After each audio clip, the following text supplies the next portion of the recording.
उपस्थित साधुगुरु वैष्णवगण আমার মাতৃমণ্ডলীগণ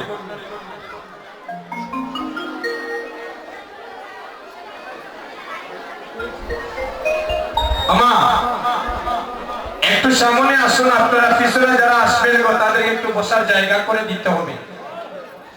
ওই বাজারে আজকে আমরা সবাই এসেছি মহাপ্রভুর হরিনাম সংকীর্তনে। আপনারা কিন্তু কেউ কথা বলবেন না, মা নীরবে বসে কীর্তন শ্রবণ করুন। রাধে রাধে। দেখুন শাস্ত্রে কি বলছে বাবা, যেখানে হরিনাম সংকীর্তন হয়, যেখানে আমার ভক্ত ভগবানের আগমন ঘটে, ওই স্ত্রী অঙ্গনে আসিয়া আমার কোন পিতৃ দেবতা,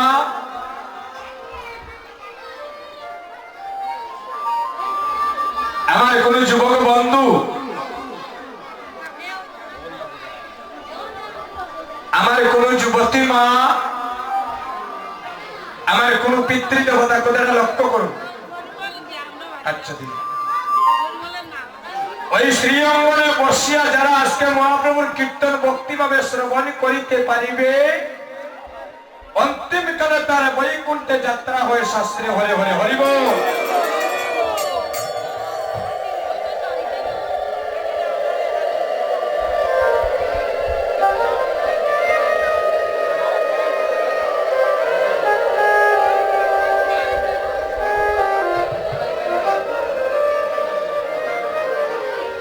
দেখুন শাস্ত্রী আবার কি বলছেন বাবা, এমন উত্তম মানব কুলে জন্ম গ্রহণ করিয়া, এমন সাদের মানব জন্ম পেয়ে যাদের এই দেহটা কৃষ্ণ সেবায় নিমজ্জিত করে না, কথাগুলো একটু লক্ষ্য করবে। এমন সুন্দর দেহ পেয়ে যারা আমার ভগবানের চরণে মনপ্রাণটা নিমজ্জিত করে না, মৃত্যুর পরে দেহটা শ্রীকান্তগুরু ভক্ষণে করিতে চায় না। একদম ক্লিয়ার কথা, কোনো বেজাল। ও মা, পিছনে এত হতা কি দাগো? সবাই দেখি দুটি হাত তুলুন, সবাই দুটি হাত তুলুন। রাধে রাধে হে। সবাই বলুন হরে কৃষ্ণ কৃষ্ণ কৃষ্ণ হরে হরে, হরে রাম রাম রাম হরে হরে। প্রেম से बोलो हरे कृष्ण कृष्ण कृष्ण हरे हरे, हरे राम राम राम हरे हरे। हरे कृष्ण कृष्ण कृष्ण हरे हरे, हरे राम राम राम हरे हरे। राधे राधे मानो।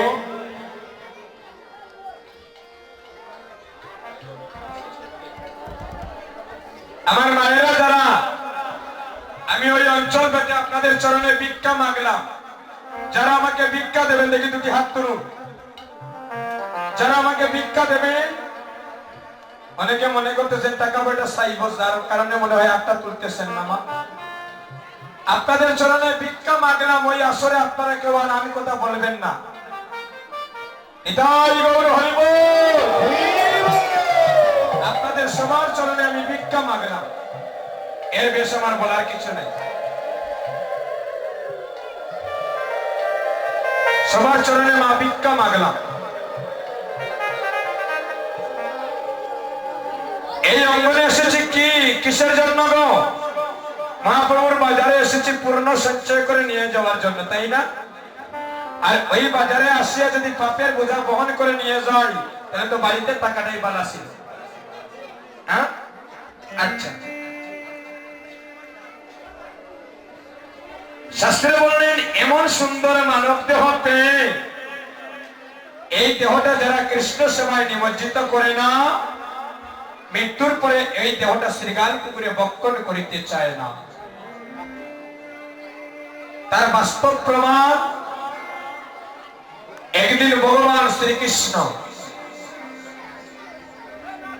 একদিন আমার ভগবান শ্রীকৃষ্ণ বসে আছেন। এমন সময় অর্জুন শ্রীকৃষ্ণের পাশে গিয়ে দাঁড়িয়েছেন।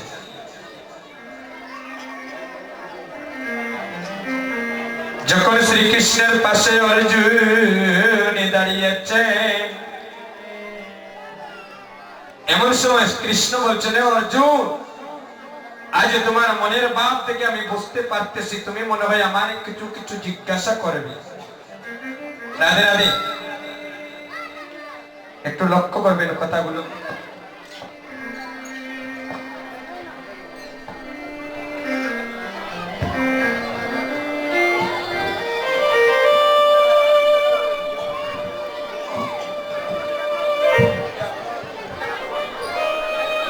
অর্জুনকে বলছেন, অর্জুন, আজ মনে হয় তোমার মনে কোনো বাসনা জেগেছে, আমায় কোনো কিছু তুমি প্রশ্ন করবে।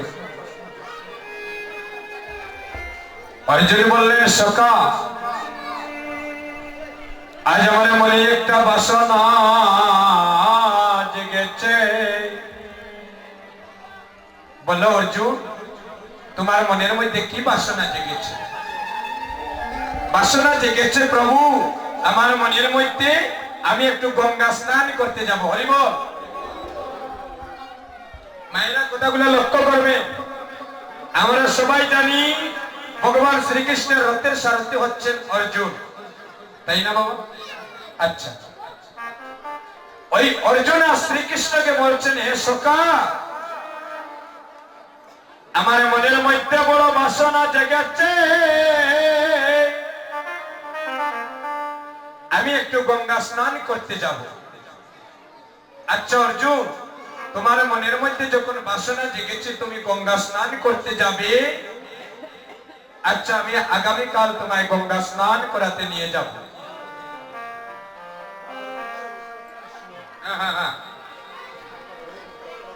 না না, ঠিক আছে।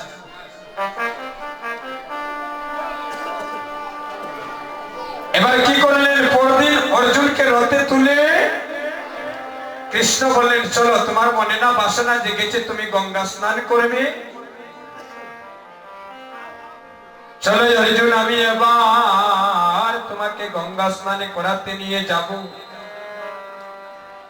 এই বলে কৃষ্ণ আবার অর্জুনকে নিয়ে গঙ্গা স্নানের উদ্দেশ্যে যাত্রা করলেন।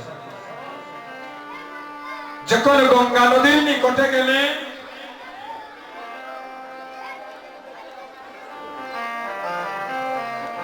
অর্জুনকে রথ থেকে নামিয়ে দিয়ে বললেন, অর্জুন, ওই যে দূরে একটা তুমি নদী দেখতেছো, ওই নদীটার নাম হলো গঙ্গা নদী। যাও অর্জুন, তোমার মনের মধ্যে না বাসনা জেগেছে তুমি গঙ্গা স্নান করবে, যাও ওই নদীতে তুমি গঙ্গা স্নান করে আসো। আর দূরে যে একটা মন্দির দেখতেছো, ওই যে একটা মন্দির, ওই মন্দিরটার নাম হলো কৃষ্ণ মন্দির। আমি এই কৃষ্ণ মন্দিরে তোমার জন্য অপেক্ষা করব, তুমি স্নান করে ওই মন্দিরে চলে এসো। এই বলে ভগবান শ্রীকৃষ্ণ আমার অর্জুনকে রথ থেকে নামিয়ে দিয়ে উনি কৃষ্ণ মন্দিরের উদ্দেশ্যে যাত্রা করলেন। আর এবার অর্জুন আমার এক পা দুপা করিয়া ধীরে ধীরে গঙ্গা নদীর উদ্দেশ্যে যাত্রা করলেন। যখন অর্জুন গঙ্গা নদীর নিকটে গেলেন, এমন সময় অর্জুন দেখতে পান ওই গঙ্গা নদীর নিকটে একটা মৃত মানুষের লাশ পড়ে আছে। মাগো, এই যে জগতে আমরা যারা এসেছি বাবা, আমি এক মাতৃহারা সন্তান, আমি অপিতৃহারা এক সন্তান, আমার মা বাবা নাই। এই জগতে আমরা অনেক আছি রে ভাই, অনেকের মা বাবা নাই। এই জগতে আমাদের আসার পালা শেষ, এবার জগৎ থেকে আমাদের ধীরে ধীরে যাবার পালা। বর্তমান যুগে আমরা যে বসবাস করতেছি, এই যুগটার নাম কি বাবা? কলির যুগ। ফুল ফুটার আগে ঝরা যায়, পিতার আগে পুত্র মারা যাচ্ছে, মায়ের আগে মেয়ে মারা যাচ্ছে, স্বামীর আগে স্ত্রী মারা যাচ্ছে, কোনো বিচার নাই বাবা, কোনো বিচার নাই গো। কত মা সন্তানকে হসপিটালে জন্ম দিচ্ছে, ওই গরিবের সন্তানটা মায়ের দুগ্ধটুকু পান করতে পারছে না, মা মৃত্যুর কোলে ঢলে পড়ছে।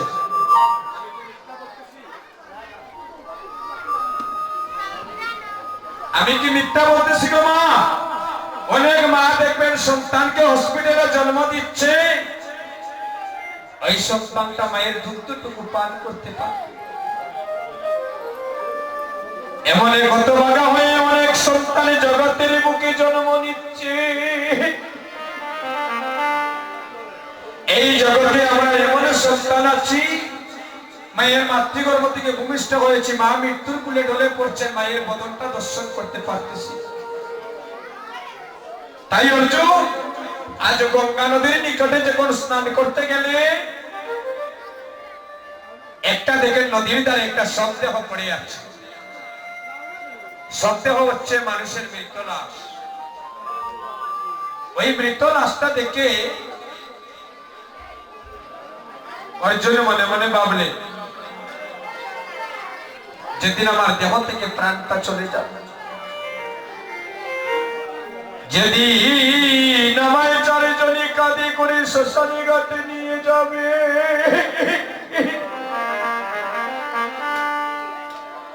এই জগতে আমার আপনে বলতে আর কেউ থাকবে না। যেদিন আমার গুলি নিদান আসবে,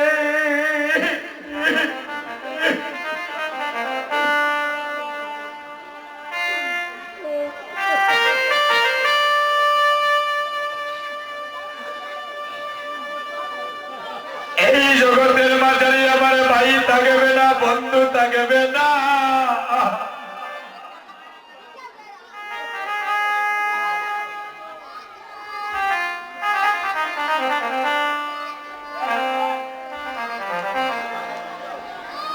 আমার আপনে বলতে জগতে কেউ থাকবে না।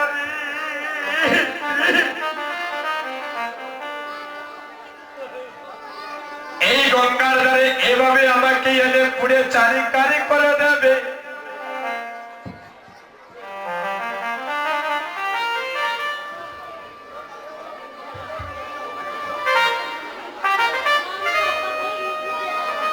ভক্তগণ, এত সুন্দর বাড়িঘর আমরা তৈরি করি, ছেলে সন্তানের জন্য কত কিছু করি, যেদিন আমার দেহ থেকে প্রাণ চলে যাবে, ওই আদরের সন্তান প্রথমেই আমাকে ঘর থেকে বাহির করে, জনমের মতো যুগি বেশি ধারণী করি,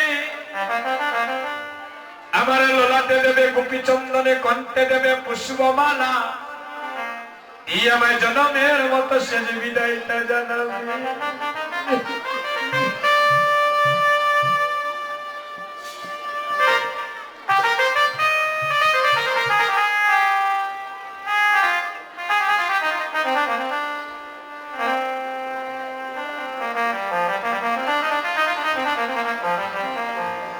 সেদিন ওই গরি নিদানি কালে গোবিন্দ বিনি আমাদের আর কেহ নাই। আজ অর্জুন ওই সব দেবতা দেখে মনে মনে ভাবতেছেন, হায় রে, যেদিন আমার দেহ পিণ্ড থেকে এইভাবে প্রাণ চলে যাবে,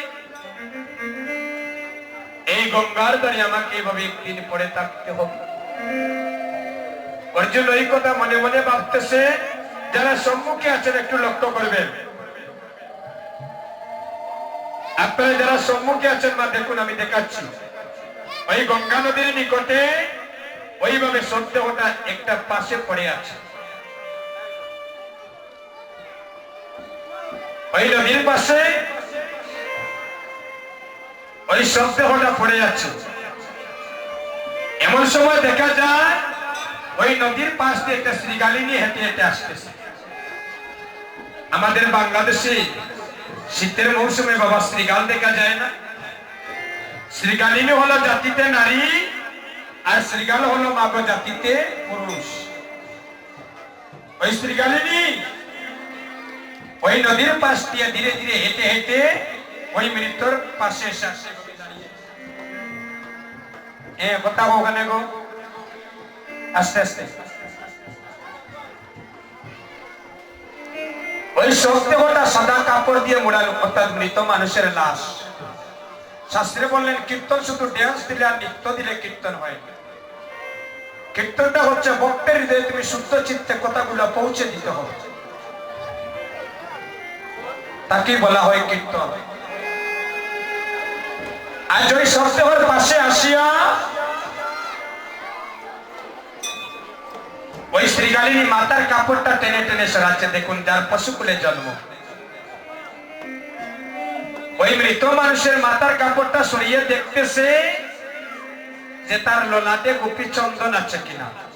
এই যে আপনারা অনেকে ললাটে গোপী চন্দন দিয়েছে, দেখবেন আমাদের দেহ থেকে বাবা যেদিন প্রাণ চলে যায়, আমাদেরকে স্নান করানোর পরে দেখবেন কোনতে পুষ্পমালা দেওয়া হয় না, ললাটে গোপী চন্দন দেওয়া হয় না বাবা। এই শ্রীগালিনী মনে মনে ভাবতেছে দেখি তার ললাটে গোপী চন্দন আছে কিনা। দেখলো ললাটে গোপী চন্দন নাই। মনে মনে শ্রীগালিনী ভাবলো হয়তো মৃত্যু যন্ত্রণা ছটফট করিতে করিতে হয়তো তার ললাটের গোপী চন্দনটা মুছে গিয়েছে। এবার শ্রীগালিনী চেক করছে যে কোনতে তুলসীর মালা আছে কিনা। এই আসলে তো আমরা অনেক আছি গো, হরি বল। অনেকের কোনটা দেখবেন তুলসীর মালা আছে, আর অনেকের কোনটা আমাদের তুলসীর মালা নাই। যাদের কোনটা তুলসীর মালা নাই, আপনারা মালাটা পরিধান করবেন। আমি অফিসারে আসবো রাত্রে 1টা থেকে 4টা পর্যন্ত কিছু কীর্তন করবো আজকে বাস্তব জগতে। জীবনে তো অনেক অফিসার শুনেছেন, আজকে আমি এক শিশু সন্তান দাঁড়াবো আসলে রাত্রে 1টা থেকে 4টা পর্যন্ত আমাদের অফিসার। ওই আলোচনায় গেলে আমাদের লীলার করা হবে না, পারিব? আচ্ছা, ওই শ্রীগালিনী দেখতেছে কোনতে তুলসীর মালা আছে কিনা। এবার কাপড় টেনে টেনে দেখলো কোনতে তুলসীর মালা নাই। যখন দেখলো কোনতে তুলসীর মালা নাই, ওই শ্রীগালিনী কি করলো, ওই সব দেহটা বক্ষণ না করে সে ধীরে ধীরে আপন ঘরে চলে যাচ্ছে। আপনারা জানেন কি জানি না মা, আমা মানুষের মৃত মাংস বক্ষণ করতে শ্রীগাল কিন্তু খুব ভালোবাসে, হরিবল। মানুষের মৃত মাংস বক্ষণ করতে শ্রীগাল খুব ভালোবাসে গো। ওই শ্রীগালিনী ওই সপ্তাহটা বক্ষণ না করে যখন ঘরে গিয়েছে, তার স্বামী বলছে ওগো শ্রীগালিনী, গঙ্গার ধারে যে সপ্তাহটা তুমি বক্ষণ করতে গেলে ওই দেহটা তুমি সেবা করে আসো না? বললো স্বামী না, আমি সেবা করি নাই। কেন জানো? আমি দেখলাম তার ললাটে গোপী চন্দন নাই, কণ্ঠে দেখলাম তুলসীর মালা নাই। আর ওই দেহটা যদি আমি বক্ষণই করি, তবে আমার গর্ভে যে সন্তান আসবে ওই সন্তানটা কৃষ্ণ ভক্ত হবে না। আমার গর্ভে যে সন্তান আসবে ওই সন্তানটা কৃষ্ণ ভক্ত হবে না। আচ্ছা যাও না শ্রীগালিনী, তার না হয় ললাটে গোপী চন্দন নাই, তার না হয় কণ্ঠে তুলসীর মালা না,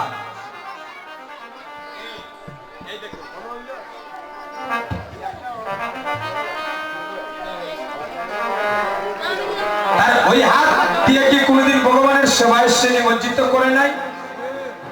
এই নয়ন দিয়া কি সে কোনোদিন ভক্ত সঙ্গ করে নাই? এই শরণ দিয়ে হেঁটে হেঁটে কি সাধু সঙ্গ করতে যায় নাই? তার কর্ণ দিয়ে কোনোদিন হরিবলের ধ্বনি শ্রবণ করে নাই? যাও না শ্রীগালিনী, তার সপ্তাহটা তুমি একটা বার চেক করে আসো না, হরিবল।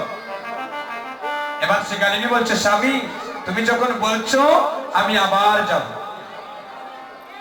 এই বলে ওই শ্রীগালিনী আবার নদীর ধারে আসলো।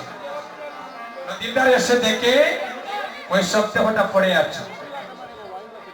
এবার সবদেহের চরণটা সুখে সুখে দেখলাম, ওই চরণ দিয়ে কোনোদিন ভক্ত সঙ্গ করিতে যায় নাই।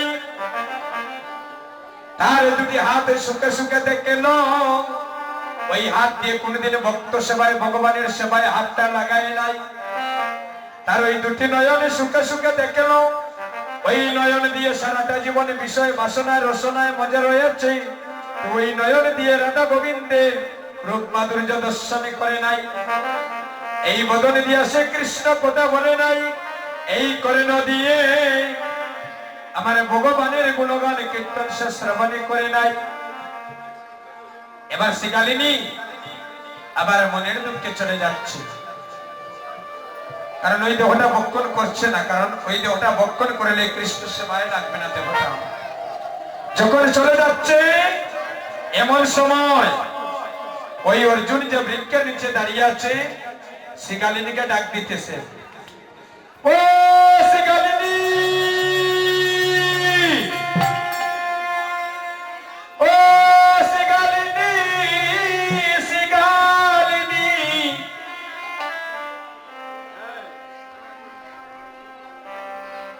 এ শিকালিনী, এত সুন্দর একটা সত্য পেয়ে তুমি মূর্খের মতো কেন চলে যাচ্ছ? এত সুন্দর একটা সত্য পেয়ে তুমি ভক্ষণ না করে কেন মূর্খের মতো চলে যাচ্ছ? শিকারিনী বলছে, হে সখা, এই দেহটা কেন ভক্ষণ করি নাই জানো? ওই সমস্ত দেহটা আমি চেক করে দেখলাম, ওই দেহটা কোনোদিন কৃষ্ণ সেবায় লাগে না। তবে আমার গর্ভে যদি ওই দেহটা ভক্ষণ করে গর্ভে যে সন্তান আসবে, ওই সন্তানটা কৃষ্ণ ভক্ত হবে না। মাগো, শাস্ত্রে বললেন একজন কৃষ্ণ ভক্ত সন্তান পাইতে হলে একজন কৃষ্ণ ভক্তিমতী মায়ের দরকার আছে। একজন কৃষ্ণ ভক্ত সন্তান পাইতে হইলে রে ভাই একজন কৃষ্ণ ভক্ত পিতার দরকার আছে। অর্জুন বললেন, তোমার মতো মূর্খ আর এই জগতে কেহ নাই। এত সুন্দর একটা শব্দ পেয়ে তুমি ভক্ষণ না করে চলে যাচ্ছ। শিকালিনী মনে মনে ভাবতেছে, হাই, আজ আমি পশুকুলে জন্ম নিলাম বিদায়, আজ তুমি আমায় মূর্খ বলে আখ্যায়িত করলে।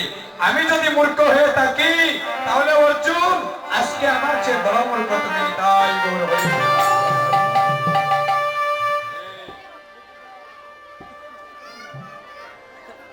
আমার চেয়ে বড় মূর্খ তুমি।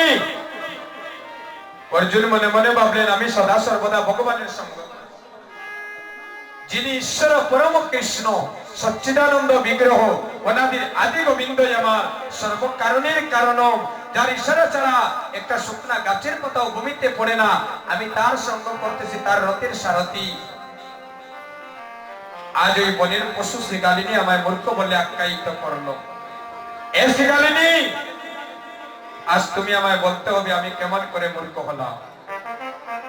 বলবো না? বলবো না? তুমি এসেছো গঙ্গা স্নান করতে, যে গঙ্গার জন্ম বিষ্ণুর চরণ থেকে, হরি বল, যে গঙ্গার জন্ম ভগবানের শ্রী চরণ থেকে, তাকে তুমি কৃষ্ণ মন্দিরে পাঠিয়ে আর ওই সাগরে এসেছো তুমি গঙ্গা স্নান করে দেহটা পূর্ণ করতে। তোমার চেয়ে